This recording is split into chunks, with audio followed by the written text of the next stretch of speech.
Welcome to the Misophonia Podcast. This is episode 7 of season 4. My name is Adil Ahmad, and I have misophonia. My guest this week, Sarah, has a doctorate in traditional Chinese medicine and is the owner of Aquarius Acupuncture in downtown Manhattan. We talk about her experiences with misophonia, of course, especially how it has affected her social life and relationships with others, struggles with explaining it, and how she thinks about it through the lens of spirituality and being a highly sensitive, empathic person. Lots of new listeners coming in, and I just want to remind everyone, if you're enjoying the show, please leave a review on Apple Podcasts or wherever you listen to the show. It really helps the algorithms recommend it to other potential misophones. If you want to reach out, hit me up anytime on Instagram or Facebook at Misophonia Podcast or Twitter at Misophonia Show. And of course, the email is hello@misophoniapodcast.com. All right, now here's my conversation with Sarah. Sarah, welcome to the podcast. Good to have you here. Thank you. Thanks for having me. So I'd like to know kind of where, around where folks are located, first of all.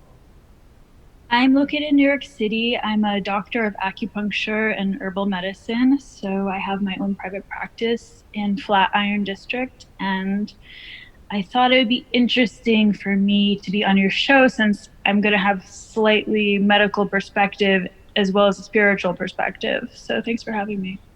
Yeah, that's awesome. Flatiron District, so that's the legendary Flatiron building is around there? Exactly. It's right across the street. Yeah. It's so beautiful. And okay, yeah. So the next question is usually like, what do you do? So you're a doctor of acupuncture. That's great. And so you have misophonia yourself, right? It's not that you're treating it, or I do, and I didn't even know one of my friend's sisters. I let her stay at my house, and she was talking about it and how she struggles with it. This is maybe 2 or 3 years ago, and I was like, oh my God, that's a thing. I have that thing. I just thought it was unique to me. I thought I was quote unquote special with these hypersensitivities. I'm a very highly sensitive person, but as you know from misophonia, it's not necessarily a pleasant sensitivity that we like, that we enjoy, or that we have as a power. Yeah. Oh my gosh. So it was so refreshing. And then I found podcasts and like yours, which I really appreciate. Thanks for having in the world. And it's been enlightening to find out that I have this thing that other people have, that it's not, that I'm not so special in a certain sense. So that's been great. Yeah. I mean, how long have you known that? Before you knew it, that it was a thing. Obviously, you knew that, that it was bothering you. How long did you? How far back do you remember it? I mean, I remember being a child. I remember being specifically in the first grade. I remember hearing noises to the point of disassociating and just kind of like humming over the other noises, and then getting in trouble for humming, but I was humming to cover up other sounds. Yeah. And I was a very straight A student, so this was very worrisome about the behavior for that. And I remember wanting to play with kids, but other sounds happening, and just having to check myself out of the location, just not being able to tolerate things, and not knowing why I would get so emotional, and people would be like, oh, she's so sensitive. And the sensitivity is what helps me to be a healer. But then it also translates to this kind of sensitivity, which is hard to wrap my brain around.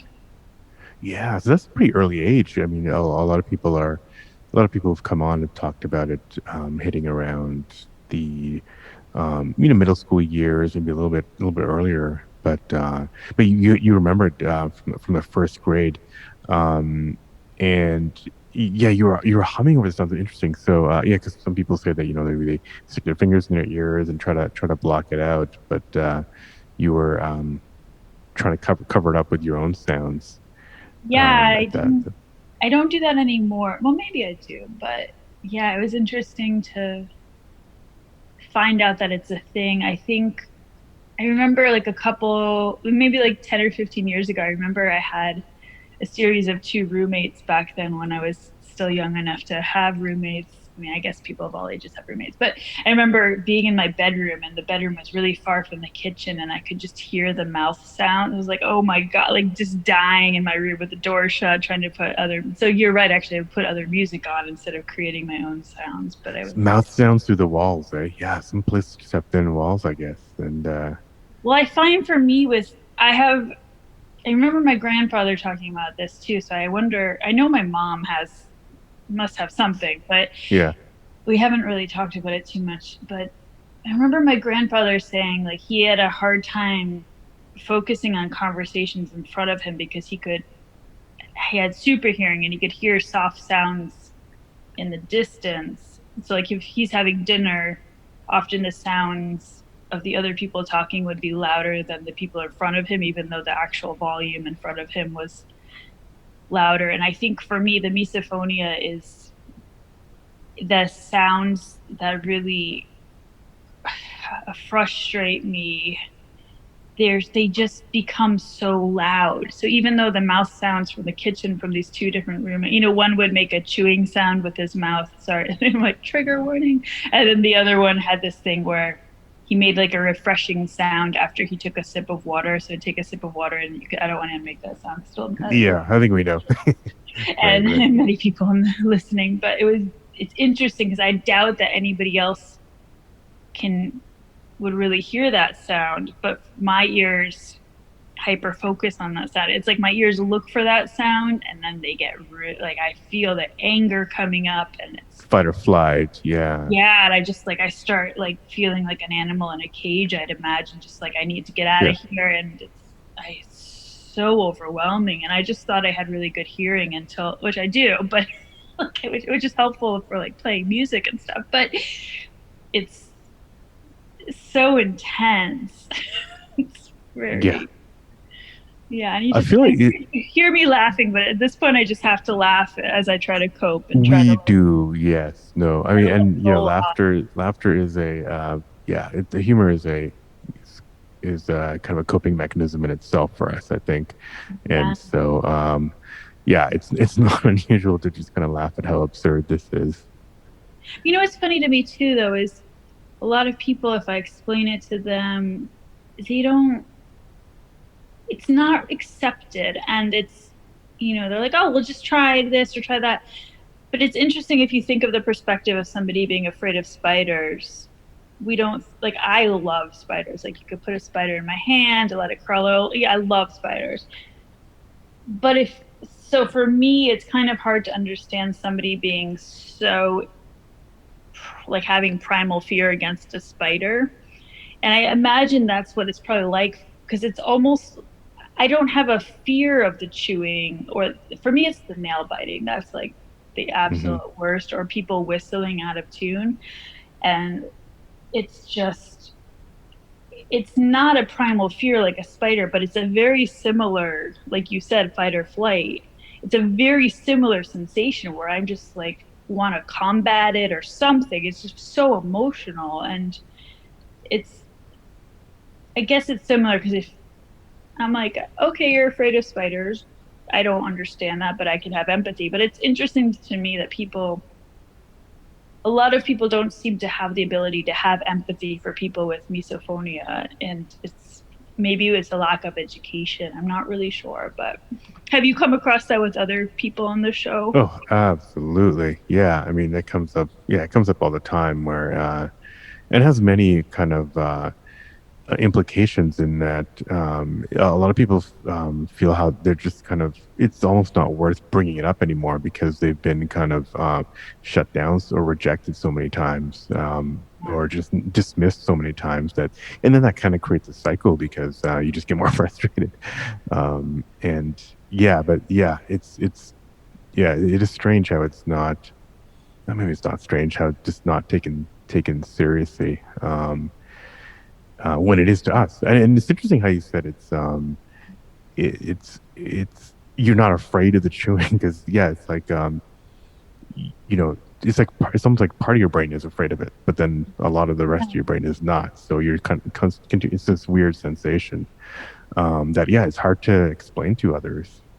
Yeah, I always wonder, like, the people afraid of the spiders, if we could rationally, because most spiders aren't poisonous or Hmm. dangerous, or they don't even bite, but I wonder, like, if we were to explain it to them, like, oh, the spider is safe, would they still have the overwhelming emotion, just like we have the overwhelming emotion Yeah, about our triggers? I would love to research that. that's an interesting analogy. Yeah, I wonder if anyone's tried to explain it that way to a bunch of people.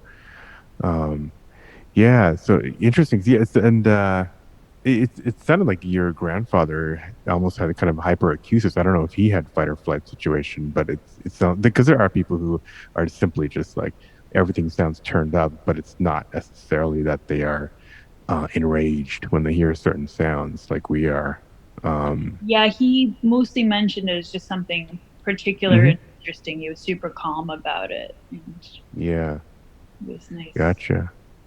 So you had so just going back, so all through school, you was it basically school that was bothering you? Because for a lot of people, it's like it starts at the home with the parents ish first, and maybe family.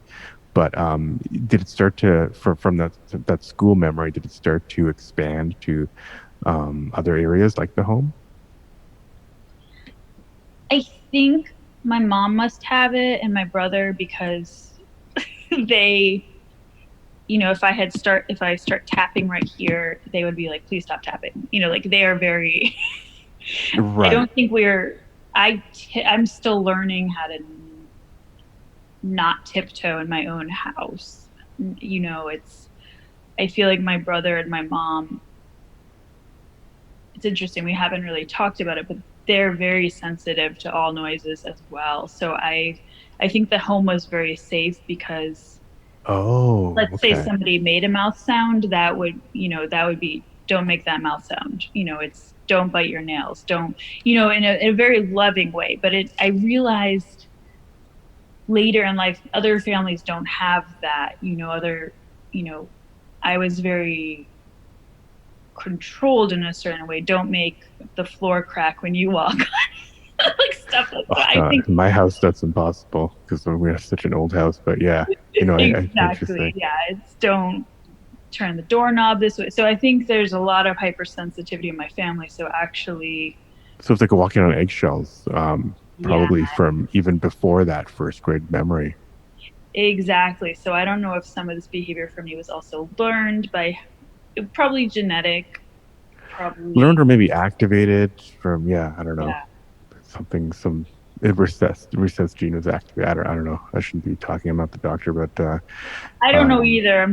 We're yeah. just speculating here, but also maybe because the mouth sounds were not allowed in my growing up, maybe I wasn't used to hearing them. So maybe, I don't know. It's interesting. Mm-hmm. Mm-hmm. But yeah, okay, that's yeah, that is interesting. So you made it through school, obviously, with great grades, and somehow were able to. What were some of your coping mechanisms, I guess, after that first grade point, all through school? Like, I just other remember, than humming, you probably weren't humming all the way through well, I got for in the next trouble a lot 15 for years. hunting, so I Yeah. stopped. But it's definitely a disassociation, Hmm. because I would just get to the point where, like, you're in school, it's strict, you can't get up and leave the room, you can't even necessarily use the bathroom. You're allowed to use the bathroom as a kid, but remember the bathroom pass, you're not. So I would, like, sometimes I would just go use the bathroom, if I just to get away, not really even understanding it was a coping skill because I was so young. And I think the coping skills were certain things, like just blocking everything out, or hyper focusing on a different sound, like the humming of the fluorescent lights, or Mm. maybe I would just, like, feel the fabric of my clothes, so, redirect it. But I know that Yeah. definitely made me a weirdo, because people didn't understand, like, well, she's not playing, she's not talking, she's like in the corner. They didn't know I was Yeah. just doing her own thing. So, Yeah. but another thing with I think this is misophonia too, is if I don't know if you can tell I'm pretty soft spoken, but if somebody is talking at a certain volume, I just start going insane in my head. Like it's like if somebody is just has a friendly voice and it's very loud, I'll start getting really triggered by that. So a loud voice would be there's a certain point where loud voices will just completely trigger you. Yes, and Yeah. it also I know if I think I have a similar thing. Yeah. yeah, you have like a very similar voice to mine. I feel like we're kind of airy and just like flowy. There's no like punching to it. I don't know. No. Yeah. We're just very like, the sound is I love the sound of your voice. And yeah, like I realized even the other night, my friend, we were talking and I think I hadn't gotten enough sleep maybe, or I had a long day. And I was like, wow, his voice is like really like, I'm feeling that anger come up. I'm feeling, and he's such a nice, loving, supportive friend. And I'm like, oh my God. I was like, I wonder if this is the misophonia too, because I've had that before where I'll meet somebody really cool and we really click, and I'll be like, I know I won't be able to hang out with them because of the sound of their voice is triggering this emotion in me. Have you heard that one before? I have heard not as often, but but it's got to be a thing. Yeah, I mean, I know it affects me if somebody is just it seems like they're louder than they need to be, and consistently so. It's like there's something that my brain latches onto, and then I can't get rid of it. And I just want them to. I don't care how interesting they are. Yeah, I'll read a book or something that they wrote. But it's it hasn't come up a lot, but that's you just reminded me of one of my triggers. So, and then well, it sounds like you have a bunch of friends. I mean, bunch of friends now. But does misophonia kind of affect your social circles? Like it seems like in school, people, some start thinking you were kind of a weirdo. I'm just curious how it's kind of played into your social life. I think I hide it very well. I think I'm very, as we all do, yeah. Yeah, I think I'm very eloquent. Like, oh, I'm just gonna, get some water. Go. Like I make a real task to do, so it's not even a lie. And I redirect, and sometimes I'll tell the person directly. It doesn't work often. I don't want to be rude, but if it's a closer, I mean, my closest friends know, so I can be like, mouth, they think so. Oh, sorry, I'm having my hand in my mouth. Take it out. But like I was dating somebody and he just unconsciously whistled all the time, and it felt like knives were like stabbing me. And I think he thought it was kind of cute, like, oh, she's sensitive, and it was really. Oh. Yeah, and he like bit his nails, and I was like, this is. But it was interesting because when you're starting to get to know somebody, they're on their best behavior. So around like 3 or 4 months, these things started coming out, and to me, I was like, oh my God, you bite your nails. He's like, oh yeah, it's like a bad habit. I'm trying to get over it. But to me, it was like, how dare you? How dare you hide this from me, as if he had like killed and murdered people. It was really hard. And were those things triggers before as well? Like just as noticeable triggers before you'd even met this person?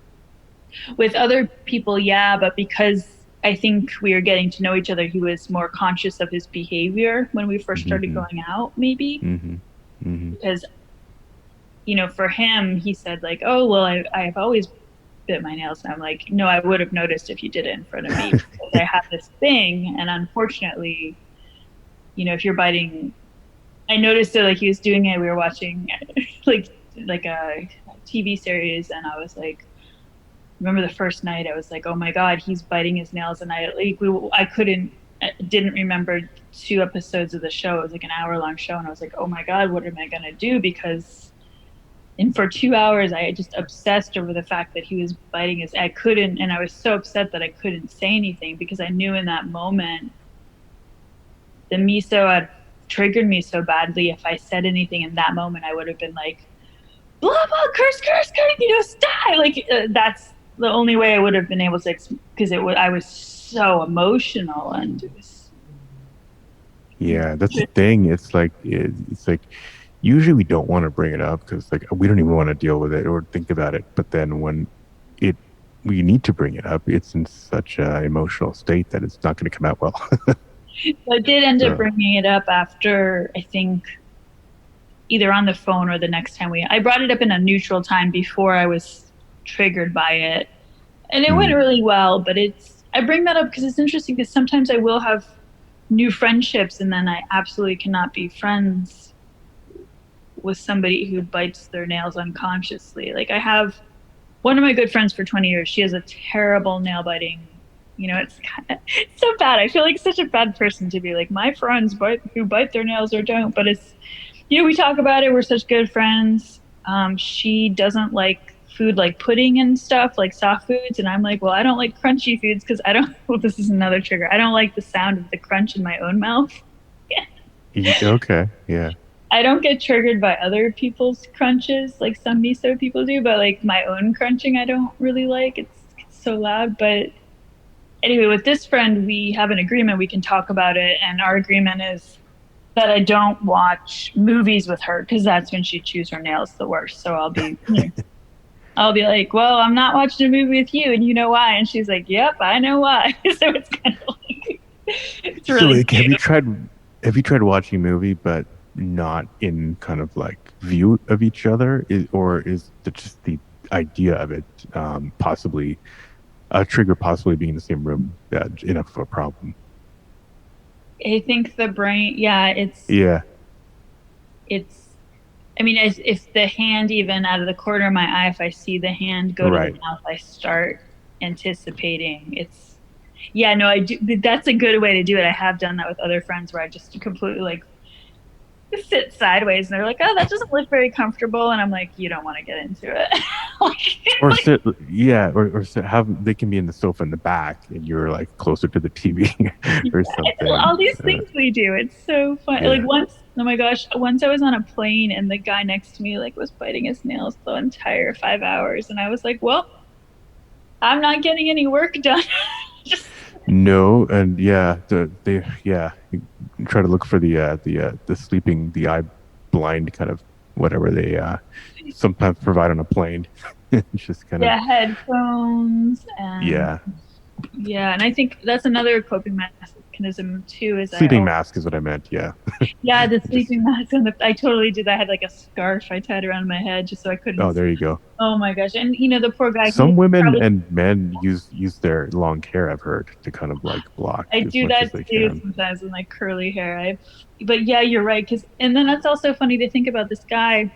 Who knows? But he was probably so nervous about the flight or something that was his coping mechanism, was the biting. Because yeah, I think part of me being a healer too is I do have an ability to connect with people really intimately, strangers or close friends, and just all sorts of people. So I am able to kind of gather my own research sometimes. Like I've asked a lot of people why they bite their nails, and they just say it feels so good and it's so calming. It sounds almost like how people who smoke cigarettes or use other substances to calm. And so it's interesting to think I'm being triggered by this guy who's biting his nails and it's freaking me out. And he's probably like freaked out by the flight, maybe he was nervous about the flight or something going on in his life, and then he's biting that as his coping mechanism. And it's funny because to think his coping mechanism was possibly what's triggering mine to make me need a coping mechanism. right, like a chain reaction. I know so much. So you said so why don't we talk about that? So has the misophonia and your current work, do you think that that in any way kind of influenced your career path, like wanting to become a healer, and just based on kind of what you felt throughout your life? I think that for me, and I'm not sure if this is the same for other people with misophonia, so please let me know if you know, but I'm also sensitive to sound. I mean, I'm sensitive to sound, but I'm also sensitive to light. I'm sensitive to energy.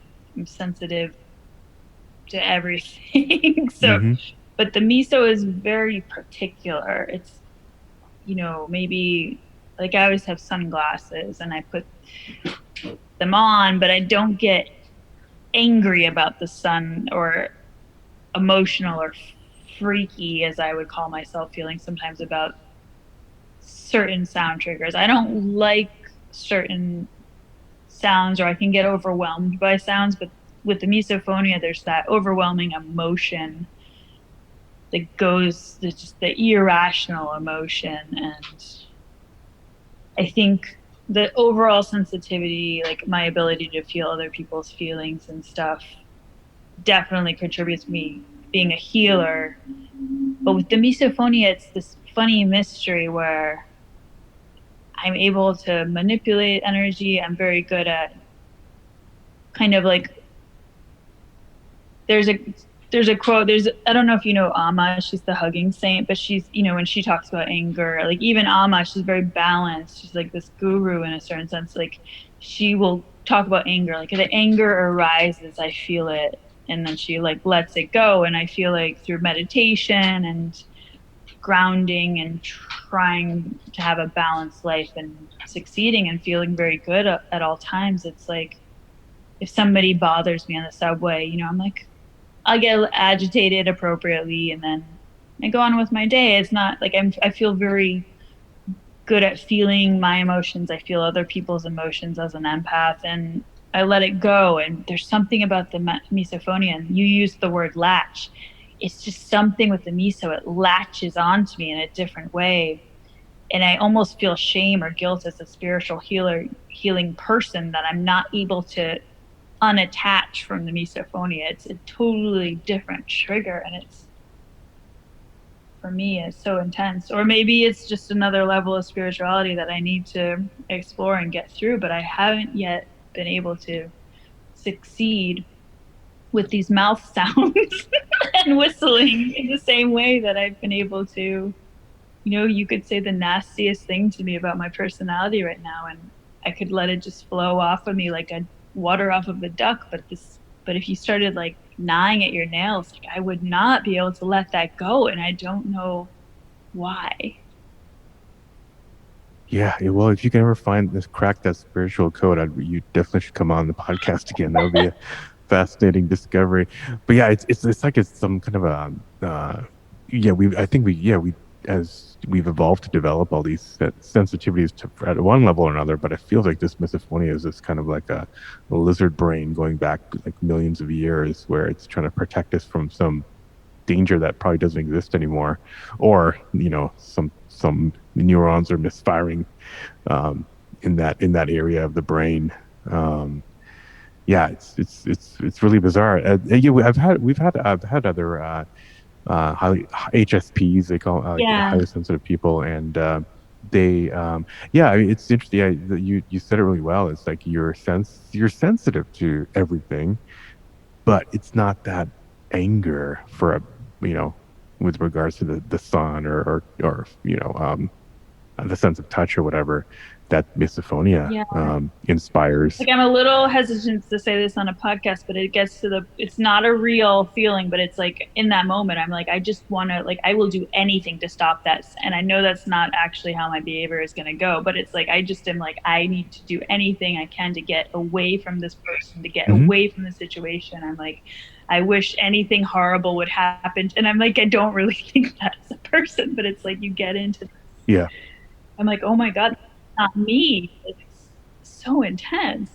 Yeah, no, I mean you're not the only one, and it's amazing. The thoughts that go through your head are you don't really want to fully mention them on anywhere. They're so nasty, and they're lucky. Like, I like to remind myself they're fleeting feelings. But it does take a longer time to come. I mean, like when you have these triggers, it's almost sometimes like I rode in a car for many hours with somebody who biting their nails, and I felt like I needed a day to recover. It was so intense. And I kind of feel like a jerk for saying that. No, I mean, but you're not the only one, and it's there's research coming out. Oh, there's research happening in this field, and it's not like something that it seems like it's not like something that can just be kind of like worked on with traditional therapy. There's like a brain basis for this, Yeah. so it's not like you're in control of necessarily in control of what you're not like it's not like you're wanting to do whatever you need to do to get rid of the sounds. There's it's kind of, at that point your brain kind of takes over in ways that you obviously don't want. So I do find it's if I am eating right and my life is less stressful and I'm sleeping and I'm in my groove, I do find it's easier to navigate the situations, at least, yes. like it's to be eloquent and Yes, stress is definitely a huge catalyst and exacerbating factor. So yeah, it's one of the things people try to do is just reduce stress. Yeah, eat right, get sleep. Most importantly, yeah, those are definitely things you can try to control. And then in other cases, just try to sometimes and I've mentioned this on a podcast is like if you're going to sit down with somebody to eat, just kind of maybe take a few seconds to tell your brain beforehand where this could be kind of rough, but at least it'll be over in 20-30 minutes or so just try to get through it, and maybe that kind of prep time can kind of help calm whatever is going on in that brain. yeah. It's the surprises and, like you said, like that loud voice that starts to come on when you don't expect it that can cause the biggest problems. It definitely, or like the being trapped on the plane where you're like, okay, I can't. Oh yeah, You're right, because then it's a good reminder to even on the plane to be like, okay, this sucks, but in 5 hours I will be getting off the plane and I guess I will accept that I will not hit the bar and my laptop. I'm just gonna be like focusing on surviving now. Right. Do you have any? Why don't you tell us something about what you do for work and how you do heal people? I think that'd be interesting to a lot of people, whether it's misophonia specific or not.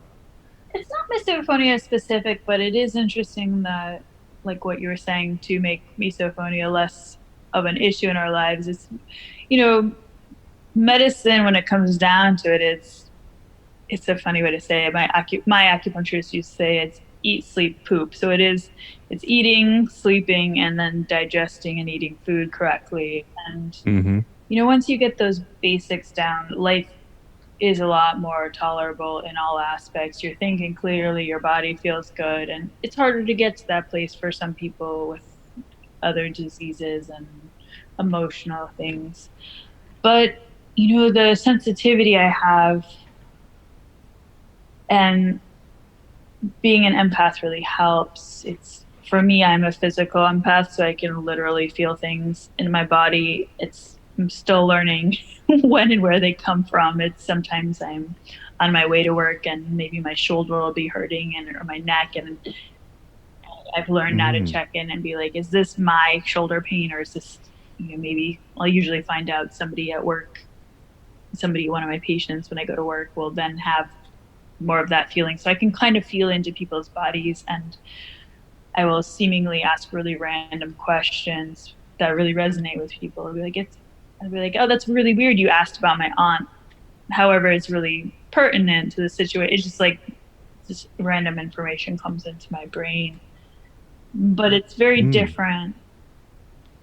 Sometimes the information can be persistent, and it'll be like ask about the aunt. And I'm like, I don't know why my body wants me to ask about their aunt when they're telling me about their foot or something, but it's interesting. But it's not, the sensitivity allows me to connect with strangers. People feel like I've known them forever, the subtle energies. And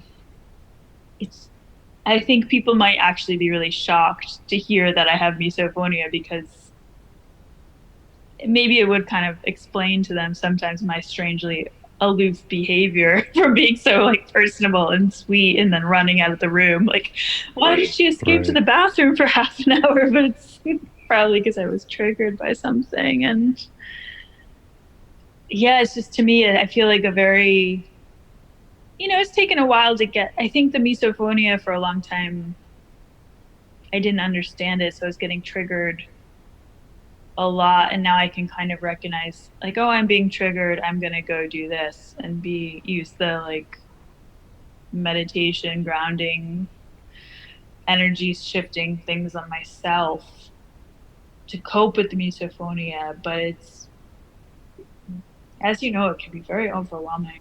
Absolutely. Do you do like regular meditation to calm you down for misophonia, or I meditate. any Yeah, I other? meditate every day, and now if the misophonia triggers me, then I'll do like a grounding visualization meditation where you create a grounding cord that attaches you to the center of the earth. And I'm like, okay, misophonia energy, like anger, go down, go to the, like, I just visualize the anger as a color or a pattern, and I send the energy down and visualize it. And as you visualize, so it is, and it leaves. But it's a lot of effort, and it's a lot of spiritual and emotional training. So it's, this is something, I'm 44, like I've been doing this for decades and it still triggers me, but at least I can cope. But I still can't really be around somebody comfortably who's doing those things. It's really, it's so painful too, because a lot of times you really like the person, but it's, you can't. And I don't know. Yeah. No, I think we can all relate to that. And yeah, you mentioned that there are some people in your life do know about misophonia. Is it something that you I know you've kind of brushed on this before, but with your close friends, was it something that after you found out what it was, you just told them immediately, or was it like, did you kind of then just wait till their next trigger? Or I know you said you hide it very well, so I'm assuming that for most people they don't know. But I'm just curious how these conversations go between yourself and the people that you've told. I think people like to hear about it, and I think I can be I'm very open but very private. So there's people, I think they appreciate when I tell them, because it's embarrassing for me, and I like to kind of say, this is really embarrassing to me, but I need to let you know. And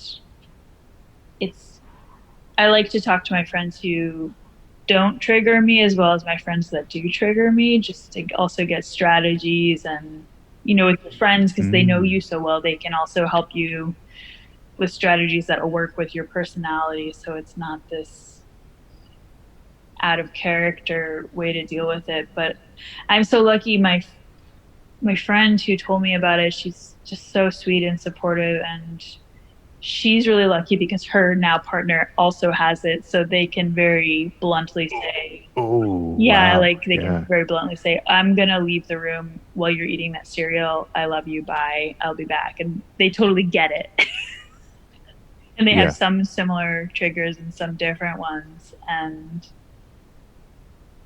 But with her, it was, she's like, I'm lucky because my partner has it, but these are some ways I still communicate my needs. And so I was able to, since she was the one that originally told me about it, it was good, because then she was able to kind of give me some language on how to talk to other people about it. Like, she was the one who said, when I first discovered with that one guy where he was biting his nails during the show, she had already coached me to be like, do not talk about it while you're triggered, because that's going to make things worse. Like, you can say, at least the first time, so. Yeah. But yeah. No, that's a good tip. And do you talk to your family about it much? I haven't, but I think I imagine they would just say, like, everybody. I think they just think everybody is that sensitive, because, like I said, for me, being family is like very, like, they think I'm very loud. They think, like, they think you're loud. They think I'm loud. So I kind of grew up in this kind of backwards way where I thought I was like loud and making all these sounds, but people kind of are like, oh, you're kind of like a mouse. Like, you're very so quiet in certain ways. I mean, I can be loud and outgoing in certain situations, but and I'm not a shy person, but it's confusing to people because I'm quiet and outgoing. So it's an interesting. Gotcha. So you were kind of okay. So you're saying you're pretty quiet because your family thought you were so loud that you kind of like it kind of quieted you down from a very Yeah, and early I think age, it's because and they have misophonia, because there's actually would yeah, nothing really to yeah. talk about with them because they're not doing any of the triggers, because I think they actually have more triggers than I do. Mm, So like I hmm. said, they'll be like, "Can you stop tapping?" And I'm like, "I don't even know I was that's probably like somebody pointing out. Yeah. It definitely sounds like it. Do you feel like misophonia has? I know you're very outgoing. It seems like you have a lot of friends who get it. Do you feel like it's um, created some distance in any of your either family or social relationships, especially your long term ones, like where it may have maybe I don't know damaged things or created like undue distance? Oh, for sure, because one of my friends who bites her nails a lot, like we went on a trip together, and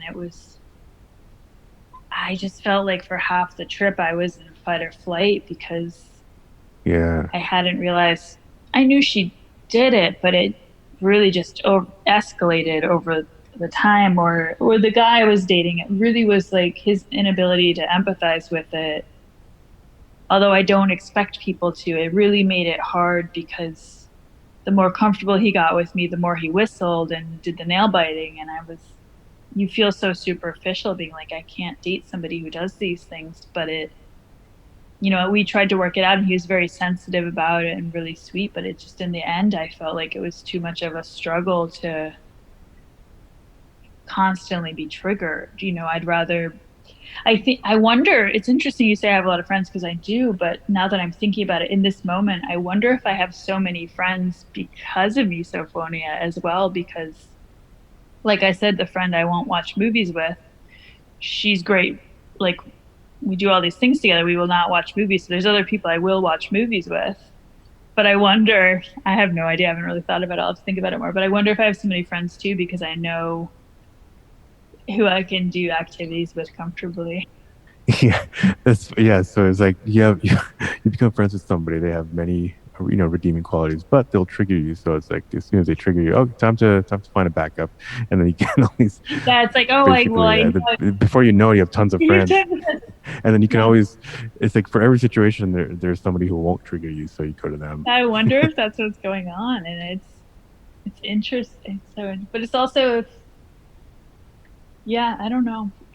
I have very Yeah. long-term friends and short-term friends and new friends, and so I feel like I'm successful at relationships. I have my drama too, as everyone does, but not so much. But some of it does come from misophonia, because I do get, like, the one friend I went on the trip with, I felt really triggered, and then it How did that end? Are you still friends with them? I'm not. Something else happened, but I wonder. I was really relieved not to have to be around the nail biting, and I feel guilty saying that. But it's like it was interesting. I was like, I wonder if she didn't Mm-hmm. bite her nails, if I would have more easily resolved the issue. I wasn't sure. Mm-hmm. It's Mm-hmm. really sad to think about. Yeah, that's interesting. Yeah, I mean, But the feelings are real. yeah, it The is anger interesting. that comes up with that noise. It's Yeah, and it lingers, and you're like you said, it can creep into other issues that might be unrelated, but just kind of makes it harder to come back from them. and no matter how loving or supporting those friends are, I know for me, I would have anxiety about, am I going to get triggered? Is she going to bite her nails tonight? Is she going to bite them extra because she's anxious? It's very exhausting. Yeah, definitely exhausting. Have you ever like lashed out? Do you remember at anybody? That's not my personality, but I think my Yeah, version of lashing out would probably be absolutely not talking to somebody, like, yeah. um, leaving a party early, being dramatic in that way, like aloof. I think people would say that I can be A mood swing. a Yeah. mood swing. That's a very good way to say it. Like you were so happy and giggly, and then you just stopped talking and left the party. And that's, anybody listening, that's probably actually me having a severe misophonia reaction. Anybody listening, I think knows exactly what you're talking about. Yeah. So yeah, absolutely. Have you ever seen? Have you ever gone to see like any other professional about your miso, whether audiologist or any kind of therapist? Ooh, not audiologist, but I've been to like talk therapists who specialized in, I think it was cognitive behavior therapy. Mm-hmm. But I don't think I didn't know the term misophonia at the time when I was seeing her. And her take was more like, expose yourself more to those sounds that are bothering you. Oh, yeah. And I was like, I don't think this person is understanding. No. She's like, and then over time, your body will know that it's not actually being threatened with fight or flight. And I was just like, no, but it doesn't. I know, like I know it's irrational. It's so frustrating to me. It's like, I know this is irrational, and I wish I could just. The sound is irrationally getting me all hyped up and angry, yet at the same time it's real. And that's where it's really hard for me to unravel that, because no matter how much I know the whistling or nail biting, I know they're not a threat to my life, my body will not respond differently. Yeah, it's like half your brain is fighting the other half for dominance, or just to half the brain's trying to is rational, the other side is not, and it's I feel like I've wasted so much money at certain shows, musical shows, or a movie theater, because somebody's like triggering my misophonia, and there's this whole battle going on in my head, and I'm like, well, I can't, there's assigned seats, so I can't switch seats, and I'm like, just listen to the show. Like, I can't. Yeah, do you ever go to see your favorite bands, and then few songs are great, and then somebody decides to have a conversation, like, it could be even like several people away from you, and it's just, that's all you can hear now. Yep. That's all I can hear. And or somebody's like biting their nails and I can't.